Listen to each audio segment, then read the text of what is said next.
Hi everyone, in this video I'm once again going to be looking at the date of the Trojan War, specifically from the angle of the accuracy of Herodotus, because it's from Herodotus that we get the fairly famous figure of the Trojan War occurring 800 years before the time of Herodotus. And since Herodotus was writing in the 5th century, that would place the Trojan War in the 13th century, or around about 1200 BCE.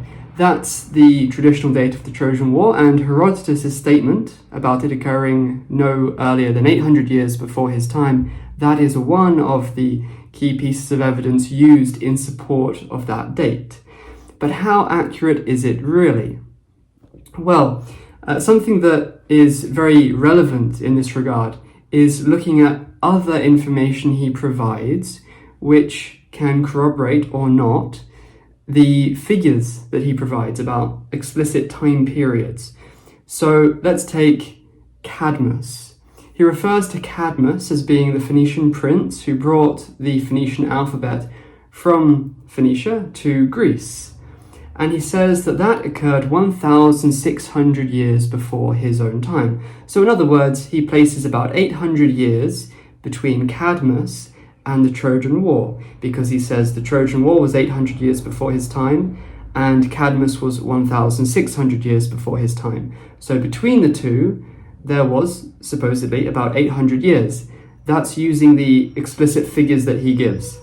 However, in another part of his histories, he writes about the resettlement of Thera.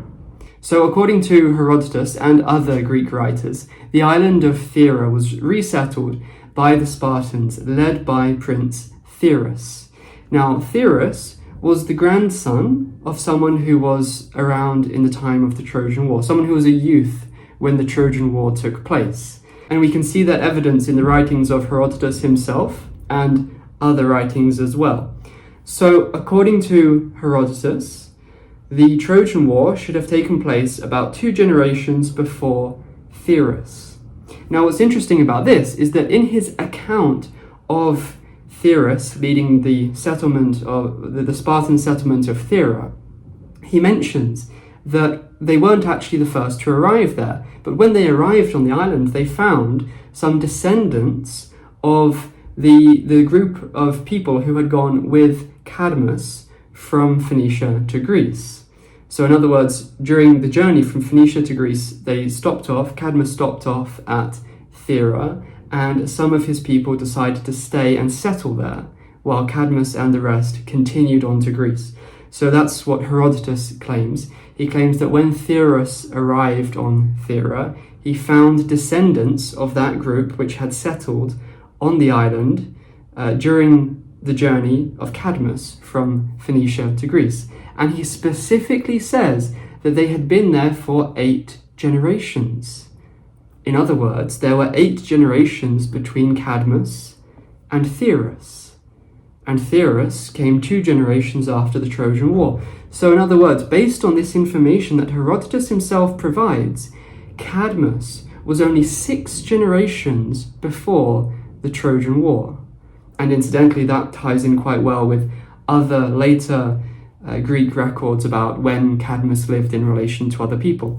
But the reason this is so interesting is because, as we saw earlier, Herodotus had specifically said that Cadmus lived 1,600 years before his time, whereas the Trojan War occurred 800 years before his time. So he explicitly places 800 years between Cadmus and the Trojan War, and yet with this other more detailed information about the generations, he places just 6 generations between Cadmus and the Trojan War.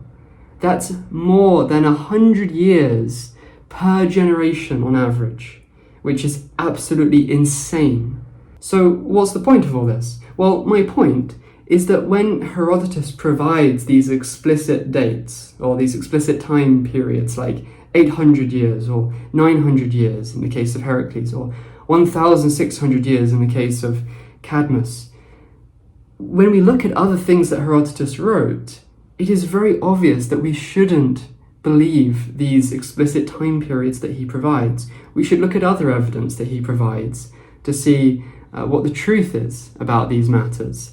I've already talked in a previous video, I think, about how he placed Shabaka, the Ethiopian king of Egypt, 750 years before his time, whereas he really lived in about 700 BC, only about 250 years before his time. Another example of a massively exaggerated time period. There are lots of examples of this. And the example of Cadmus being just 6 generations before the Trojan War, but Herodotus saying he lived 800 years before the Trojan War, that is a particularly notable and particularly relevant example in the context of the Trojan War and when that happened. So when he says that the Trojan War happened no earlier than 800 years before his time, maybe it would be sensible to look a bit more recently than actually 800 years before Herodotus' time.